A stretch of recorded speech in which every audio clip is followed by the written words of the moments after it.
Assalamualaikum warahmatullahi wabarakatuh. Sahabat-sahabat edukasi, ketemu lagi dengan channel Obor Edukasi, channel yang mencerahkan dan mencerdaskan.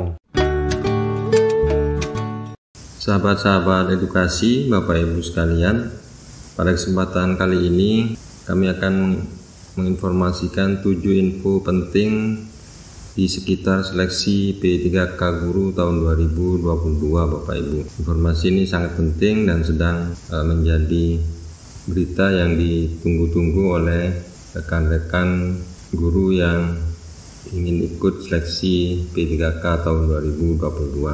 Apa saja 7 informasi penting tersebut? Mari kita ikuti.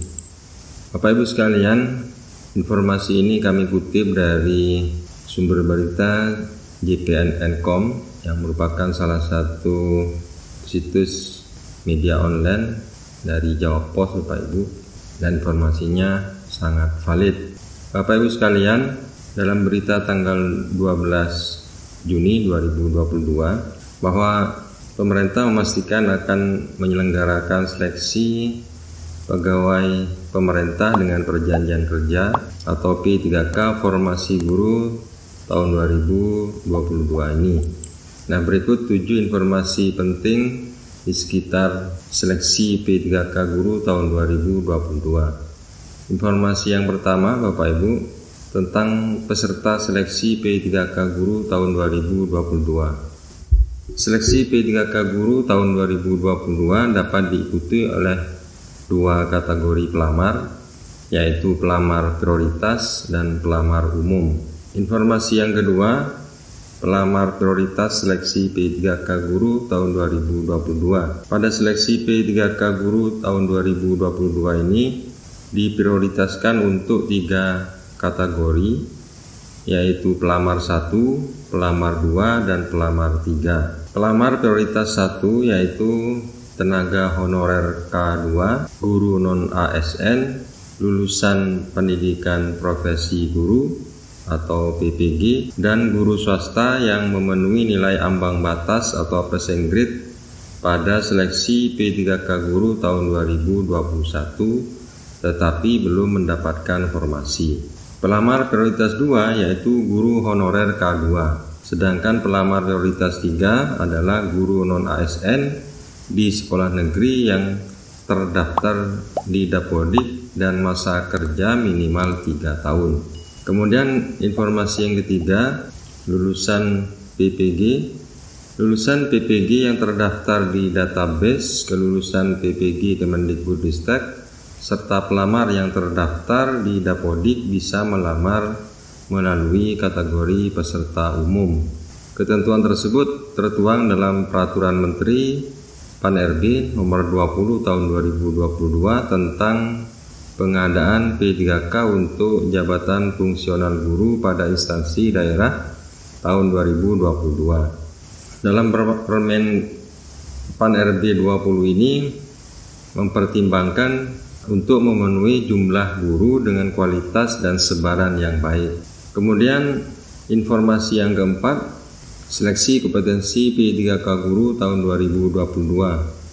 Untuk seleksi kompetensi bagi pelamar prioritas 1 menggunakan hasil seleksi tahun 2021. Untuk pelamar prioritas 2 dan prioritas 3 dilakukan dengan menilai kesesuaian kualifikasi akademik, kompetensi, kinerja, dan pemeriksaan latar belakang atau background check.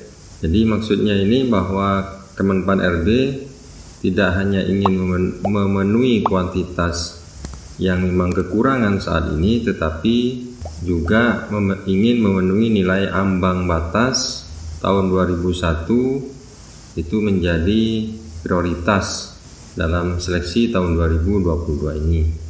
Informasi yang kelima, seleksi kompetensi bagi pelamar umum P3K Guru tahun 2022. Seleksi kompetensi bagi pelamar umum masih sama dengan seleksi tahun 2021. Seleksi dilakukan dengan CAT UNBK untuk menilai kesesuaian kompetensi manajerial, kompetensi teknis, dan kompetensi sosial kultural yang dimiliki oleh pelamar dengan standar kompetensi jabatan. Dalam Peraturan Menteri Pan-RB nomor 20 tahun 2022 diharapkan dapat menjadi jalan keluar untuk pemenuhan kebutuhan guru, khususnya guru di daerah dan 3T, yaitu daerah terdepan, terpencil, dan tertinggal. Jadi kata Menpan RB dikatakan bahwa diharapkan Pemda untuk berani mengusulkan formasi guru, sedangkan Menpan katanya akan memperjuangkan karena guru adalah pelayanan dasar untuk meningkatkan SDM menuju Indonesia maju seperti yang dicita-citakan. Informasi ke-6, guru lulus passing grade seleksi P3K tahun 2021. Direktur Jenderal Guru dan Tenaga Kependidikan Kemendikbudristek Iwan Sahrir menyampaikan mekanisme penempatan P3K guru tahun 2022. Pemenuhan kebutuhan diutamakan pada pelamar prioritas 1, di mana sebanyak 193.954 guru yang memenuhi nilai ambang batas atau passing grade pada seleksi P3K guru tahun 2021 ditempatkan di satuan pendidikan berdasarkan kebutuhan dan kuota yang tersedia di daerah tanpa mengikuti ujian kembali. Jika formasi belum terpenuhi, maka akan diisi oleh pelamar prioritas 2 atau guru honorer K2 dan prioritas 3 itu guru non-ASN di sekolah negeri yang terdaftar di Dapodik dan masa kerja minimal 3 tahun.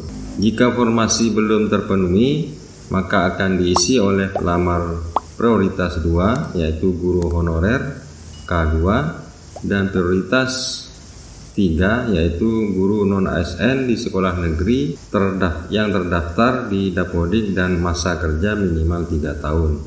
Jadi jika pada seleksi tersebut formasi masih tersedia, maka akan dibuka untuk seleksi selanjutnya bagi pelamar umum. Kemudian informasi yang ketujuh, jumlah formasi P3K guru tahun 2022. Sekjen Kemendikbud mengatakan bahwa formasi tahun 2022 adalah penjumlahan dari sisa formasi tahun 2021 dan formasi yang diusulkan Pemda untuk tahun 2022. Hal ini sekaligus menjawab pertanyaan Pemda yang tidak yakin apakah formasi yang sudah diajukan di tahun 2021 akan hangus atau tidak. Jadi kata Iwan Sahrir menegaskan bahwa formasi guru ASN P3K tahun 2022 yang masih tersisa sebanyak 212.392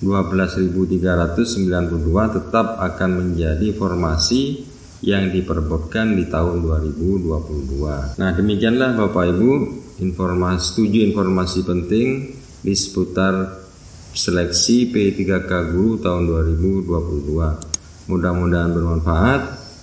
Jika bermanfaat silahkan di subscribe. Diucapkan terima kasih. Assalamualaikum warahmatullahi wabarakatuh.